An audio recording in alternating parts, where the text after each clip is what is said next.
Hello friends, आज हम नायक 2.0 GS practice set 1 का क्विक रिवीजन करेंगे। जैसे कि पहला क्वेश्चन आप देख सकते हैं।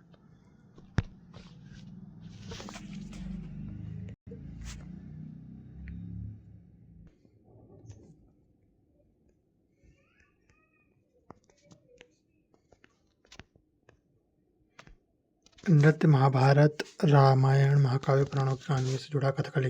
कथकली कहाँ का है? केरल का है। केरल का और कौन सा है? मोहिनीअट्टम शास्त्रीय नृत्य है। कुल शास्त्रीय नृत्य कितने हैं? 8 है। और संगीत नाटक अकादमी 8 शास्त्रीय नृत्य मानती है। सांस्कृतिक मंत्रालय 9 मानता है। नवा कौन सा है? छव है। छव कितने प्रकार का? 3 प्रकार का। मयूरभंज छव उड़ीसा का है। मोर उड़ सकता है इसलिए मयूरभंज छव उड़ीसा। सरायकेला छव झारखंड का। पुरुलिया छव वेस्ट बंगाल का। और टोटल 8 शास्त्रीय नृत्य है। देखो हमारे साथ रिवाइज करो। भरतनाट्यम तमिलनाडु का हो गया, केरल का कथकली और मोहिनीअट्टम, आंध्र प्रदेश का कुचिपुड़ी, मणिपुर का मणिपुरी, उड़ीसा का कथक उत्तर प्रदेश का, और सत्रिया असम का। सत्रिया सबसे नया है। अब कथकली का देखते हैं। कथकली में नायक को कहते हैं, जो हीरो होता है उसे पाचा कहते हैं। खलनायक को काथी कहते हैं। मुद्रा 24 होती है। इसमें टोटल श्रृंगार 5 तरह का होता है। भाषा बोली जाती है मणिप्रबलम। मणिप्रबलम मलयालम और संस्कृत का मिक्स भाषा है। मलयालम केरल में बोली जाती है, कोकबोरोक त्रिपुरा में, और कोंकणी गोवा में। संयुक्त राष्ट्र यूएन का मुख्यालय कहाँ पर है? न्यूयॉर्क में। यूएन के कुल 6 अंग हैं, 6 में से 5 का मुख्यालय न्यूयॉर्क सिटी में है। और एक जो है दो इंटरनेशनल कोर्ट ऑफ जस्टिस है, उसका मुख्यालय द हेग नीदरलैंड में है। यूएन की भाषा कितनी है? 6 भाषाएं, जिसमें 2 मुख्य और 4 अन्य भाषाएं। 2 कौन सी? इंग्लिश और फ्रेंच। और चीनी, अरबी, रशियन और स्पेनिश 4 भाषाएं गौण हैं। यूएन के चार्टर में कितने चैप्टर है? 19 चैप्टर है और आर्टिकल 111 है। यूएन सुरक्षा परिषद में कितने? 15 सदस्य है, 5 स्थायी सदस्य है और 10 टेम्पोररी सदस्य है। 5 स्थायी सदस्य कौन कौन से हैं? ABCEFR से याद रख सकते हैं आप। अमेरिका, ब्रिटेन, चाइना, फ्रेंच और रसिया। और 10 स्थायी सदस्य में 1 साल के लिए 5 चुने जाते हैं, और हर अस्थायी सदस्य 2 साल के लिए चुना जाता है। ठीक है। और फर्स्ट वर्ल्ड वॉर 1944-48 हुआ था, इसके लिए बनाया था लीग ऑफ नेशन। ये पूर्ववर्ती संस्था है यूएन की। जब कब बनी थी? 10 जून 1928 को। सेकेंड वर्ल्ड वॉर 1939 से 45 तक चला, इसके बाद यूएन बना। ये 24 अक्टूबर 1945 को बना। टोटल कंट्री ने साइन की थी उस टाइम 51 कंट्री। कौन थी? पोलैंड। और अब वर्तमान में 193 भी है। दक्षिण सूडान। सुरक्षा परिषद में अस्थायी सदस्य 2 वर्ष के लिए चुना, तो ये तो बता दिया आपको मैंने। इंडिया कितनी बार चुना जा सकता है? 8 बार चुना जा चुका है। पहली बार 1960 में चुना गया था। और जापान सर्वाधिक बार चुना गया, 12 बार। थर्ड क्वेश्चन है अल्फ्रेड नोबल पुरस्कार की स्थापना करने वाले अल्फ्रेड नोबल किस चीज़ से उसका डायनामाइट का आविष्कार किया था? आप सब जानते हैं। अल्फ्रेड नोबल, इनका जन्म हुआ था 1833 में। 1896 में मर गए। ये देश है स्वीडन देश के हैं ये। और नोबेल प्राइज़ की घोषणा 1900 में की गई थी, जो इनकी वसीयत पड़ी गई। 1900 में घोषणा की गई और 1901 में पहली बार दिए गए। 1900 में घोषणा कर दी थी 10 दिसंबर 1900 को, और 1901 में दिए गए। शुरुआत कब हुई? शुरुआत में 5 फील्ड में दिए जाते थे, जो इनकी वसीयत में लिखी थी उसमें। फिजिक्स, केमिस्ट्री, मेडिसिन, लिटरेचर और शांति के लिए। 1969 में छठा दिया गया इकोनॉमिक्स में। इकोनॉमिक्स का वर्ल्ड बैंक ने जोड़ा था। घोषणा अक्टूबर में की जाती है और 10 दिसंबर को दिए जाते हैं स्टॉकहोम में। शांति का नोबेल कौन देता है? नॉर्वे की सांसद देती है। स्टोटिंग सांसद नाम होता है जिसका। सबसे कम उम्र में मिला है मलाला यूसुफजई को 17 साल की उम्र में, और सबसे अधिक उम्र में मिला है गुड इनफ को 97 वर्ष की उम्र में। बुक कौन सी इनकी? We are displaced, Malala Yousafzai की। भारत में हवाई परिवहन निम्नलिखित में किस वर्ष शुरू किया गया था? ये हुआ था हवाई परिवहन, ये डाक सेवा के लिए हुआ था शुरू। 1911 में शुरू हुआ था, और प्रयागराज से नैनी तक चला 10 किलोमीटर महज। प्लेन का नाम था हम्पर बाई प्लेन। और भारत में सबसे पहले टाटा एयरलाइंस चालू हुई थी 1932 में। ये हुआ था। उसके बाद टाटा एयरलाइंस चालू हो गई। उसके 2 वर्ष बाद एक्ट आया, वायुयान एक्ट, इसको कंट्रोल करने के लिए। 1946 में इसका नाम बदल दिया गया टाटा एयरलाइंस का। 1900 ये कर दिया एयर इंडिया। भारत में पहला हवाई अड्डा जू मुंबई में खुला। उसका सबसे बीजी जो हवाई अड्डा है इंदिरा गांधी हवाई अड्डा है दिल्ली का। सबसे बड़ा है राजीव गांधी हैदराबाद का सोवा एयरपोर्ट है। पाक्योंग हवाई अड्डा सिक्किम। सौर ऊर्जा संचालित विश्व का पहला कोचीन में है। PPP मॉडल में बना है। PPP का फुल फॉर्म क्या है? Public private partnership. ठीक है। 5वां जनगणना 2011 के अनुसार दशक के दौरान वृद्धि की थी 17.64% है। 2001 से 2011 के बीच में जो वृद्धि हुई है जनसंख्या में, उसका प्रतिशत क्या है? 17.4 6.4%। और सबसे ज़्यादा अब तक जो 10 की वृद्धि हुई है वो हुई है 1961 से 71 वाली जनसंख्या में, वो हुई है 24.8%। सबसे ज़्यादा 10 की वृद्धि है। और सबसे कम हुई है नेगेटिव में 1911 से 21 में। इसलिए 1921 की जनसंख्या को महान विभाजक वर्ष कहा जाता है। इसको -0.31% थी, ये नेगेटिव में थी। भारत के जो 2011 की सेंसस में जनगणना आयुक्त थे सी चंद्रमौली।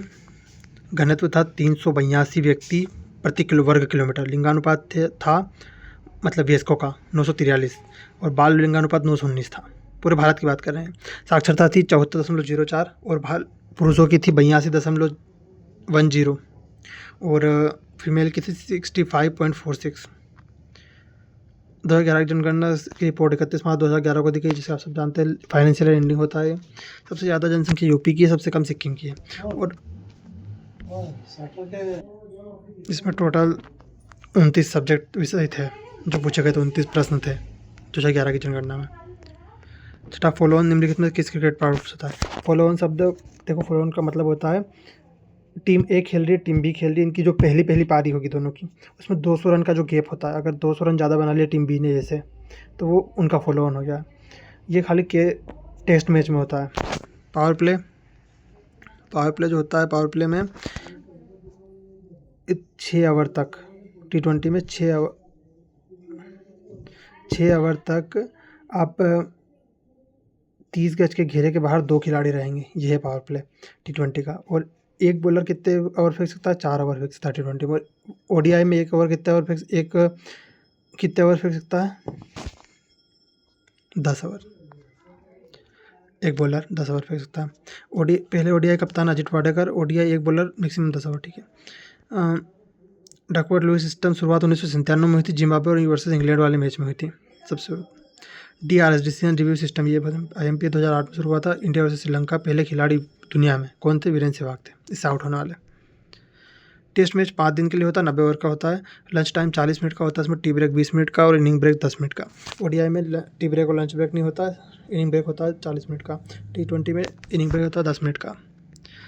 रेत की समाधि उपन्यास गीतांजलि श्री का है। इन्हें इसके लिए बुकर इंटरनेशनल मिला 2022 में। इनकी 2 बुक अलग है, त्रोहित और एम्प्टी स्पेस। यहाँ पे झुम्पा लाहिड़ी की द नेम से बहुत पूछी जाती है। वेयर अबाउट और इंटरप्रेटर ऑफ मेलोडीज और द लोलैंड, ये तीनों झुम्पा लाहिड़ी की 4 बुक है। बुकर इंटरनेशनल की शुरुआत हुई थी 2005 में। बुकर अवार्ड या मान बुकर 1969 में शुरू हुआ था। और रेत समाधि सेंट टॉम्ब ऑफ सेंट, इसका इंग्लिश अनुवाद किया था डेजी रॉकवेल ने। गवर्नर जनरल पद का पहली बार किस अधिनियम के अंतर्गत बनाया गया? 1773 के एक्ट के द्वारा। गवर्नर क्लाइव था यहाँ का। ब्रिटिश इंडिया एक्ट, पहला गवर्नर क्लाइव था। बंगाल का पहला गवर्नर क्लाइव। बंगाल का गवर्नर जनरल हेस्टिंग्स था। भारत का गवर्नर जनरल बेंटिक है। भारत का वाइसराय कैनिंग है पहला, ये आप याद रखें। कलकत्ता के में सुप्रीम कोर्ट की स्थापना की गई 1773 के एक्ट के द्वारा। 1774 में चीफ जस्टिस ले जाने पर 3 अदर जज थे, चेम्बर्स, लेम्स्टर और हाइड। पेश किया गया 18 मई 1773 को। फेडरिक नॉर्थ ने पेश किया इसको, इसलिए से नॉर्थ एक्ट भी कहा जाता है। ब्रिटिश इंडिया एक्ट 1784, इसमें 2 बोर्ड ऑफ डायरेक्टर और बोर्ड ऑफ कंट्रोलर बनाया गया। 24 सदस्य बोर्ड ऑफ डायरेक्टर में थे, 6 सदस्य बोर्ड ऑफ कंट्रोलर में थे। बोर्ड ऑफ कंट्रोलर राजनीति को देखते थे, डायरेक्टर व्यापारिक को देखते थे। बोर्ड ऑफ कंट्रोलर का धन भारतीय राजस्व दिया जाएगा, ये 1793 के एक्ट से कहा गया था। 1813 में एक ईस्ट इंडिया कंपनी की मोनोपोली खत्म कर दी। ईसाई मिशनरी भारत आ सकते हैं। भारत में आने वाला पहला ईसाई मिशनरी कौन था? थॉमस एपोस्टल था। कब आया था? 52 AD में आया था, 52 AD में। भारत सरकार अधिनियम 1919 आधारित था मॉन्टेग्यू चेम्सफोर्ड रिपोर्ट पर। कब आई थी रिपोर्ट इनकी? 1516 में। प्रांतों में द्वैत शासन शुरू हुआ, इससे इंडिया विधान परिषद की स्थापना हुई। द्विसदनात्मक व्यवस्था। उच्च सदन राज्य परिषद, जिसमें 60 सदस्य थे, 3 सालों के लिए थे, ये एडिशनल फॉर्मेशन है। और निम्न सदन केंद्रीय विधानसभा 145 सदस्य थे, ये 5 साल के लिए थे। वायसराय की कार्यकारी परिषद में एक भारतीय का होना आवश्यक था इसके अनुसार। गवर्नमेंट ऑफ इंडिया एक्ट 1935 को दास्ता का नया अधिनियम किसने कहा? जवाहरलाल नेहरू ने कहा है। और इसे पूर्णतः सड़ा हुआ किसने कहा था?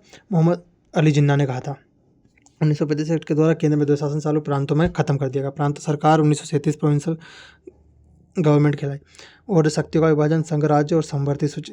बर्मा को सेपरेट 1937 में किया। संघीय अदालत फेडरल कोर्ट की स्थापना हुई। इसमें टोटल 7 जज थे, 1+6। और इसके चीफ जस्टिस है मॉरियस गोयर। आरबीआई की स्थापना 1935 से हुई। ब्रिटिश संसद ने भारतीय स्वतंत्रता अधिनियम कब पारित किया? ब्रिटिश संसद ने जुलाई 1947 में किया था, 18 जुलाई 1947 को। और माउंट बेटन योजना, डिक्री बेर्ड या बाल्कन प्लान कहा था नेहरू जी ने। इसने 3 जून 1947 को आया था माउंट बेटन योजना। किस यूरोपीय समुदाय ने भारत के प्रथम व्यापारिक संबंध स्थापित किए? पुर्तगाल ने। सबसे पहले पुर्तगाली आए थे। और पुर्तगाली के बाद डच आए, डच के बाद ब्रिटिश के बाद फ्रांसीस। पहला आया वास्को डी गामा, फिर 1502 में वास्को डी गामा आया, और फिर कलिकत, फिर 1524 में वास्को डी गामा आया। सबसे पहले केरल कलिकट में आया था। राजा कौन था आगा? कमेंट में बताओ। पुर्तगाली पहली फैक्ट्री 1503 में कोच्चि में खोली, और दूसरी फैक्ट्री 1505 में कुल्लू में। दूसरा पुर्तगाली कौन था भारत आने वाला, बताओ? जिसने ब्राज़ील की खोज की थी वो था। और बार्थोलोम्यू डियाज भी आया था उसके साथ में। कमेंट करो। दूसरा व्यक्ति था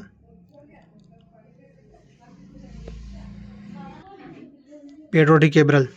भारत में पुर्तगाली शक्ति का अल्बुकर्क था। पहला गवर्नर अल्मेडा था, 1505 से 1509 तक ब्लू वाटर पॉलिसी लाया था ये। कोटेज सिस्टम लाया था। सेकंड गवर्नर अल्बुकर्क, 1509 से 1515। 1510 में गोवा को जीता अल्बुकर्क ने। इसने तो पुर्तगाली शक्ति की नींव रखी थी। भारत आने वाला दूसरा पुर्तगाली 15, ये तो आपको बताया पहले वाले प्रश्न में। पुर्तगाली सबसे लंबे समय तक रहे। 19 दिसंबर 1961 को ऑपरेशन विजय के द्वारा यहाँ से गए। गोवा को इन्होंने जब छोड़ा। ईस्ट इंडिया कंपनी के निर्माण के समय इंग्लैंड की शासिका थी एलिजाबेथ प्रथम। 1600 में बनी थी कंपनी। और 1599 में कंपनी बनाई थी लोगों ने, 24 लोगों ने मिलकर। इसका नाम था एडवेंचर्स करके नाम था। और 1600 में इनको अधिकार पत्र दे के भारत भेजा था। महारानी एलिजाबेथ ने ईस्ट इंडिया कंपनी को पूर्व व्यापार करने हेतु राजकीय आदेश कब जारी किया? 31 दिसंबर 1600 को। Company 1500 merchant adventure. ये देखो, भारत का शासक अकबर था। चार्टर 15 वर्ष के लिए मोनोपोली दी गई थी। भारत में कितने राज्य तटरेखा पर स्थित है? 9 राज्य हैं। 5 पश्चिम में है और 4 पूर्व में है। 75 से 16 किलोमीटर है। और अब बढ़ गई है ये, जिसमें अब सरकार ने वो ये जो माप लिए हैं उससे 11,098 किलोमीटर हो गई है। 9 राज्य कौन कौन से ऊपर से आते हैं अपन? पहले गुजरात हो गया, गुजरात के नीचे आया महाराष्ट्र, महाराष्ट्र के बाद गोवा, गोवा के बाद कर्नाटक, कर्नाटक के बाद केरल। फिर केरल से इधर गए तमिलनाडु, तमिलनाडु से थोड़ा ऊपर आंध्र प्रदेश, आंध्र प्रदेश के ऊपर उड़ीसा, उड़ीसा के ऊपर पश्चिम बंगाल। ये 9 राज्य हो गए। 9 डिग्री चैनल किन के बीच में है? लक्षद्वीप और मिनिकॉय के बीच में।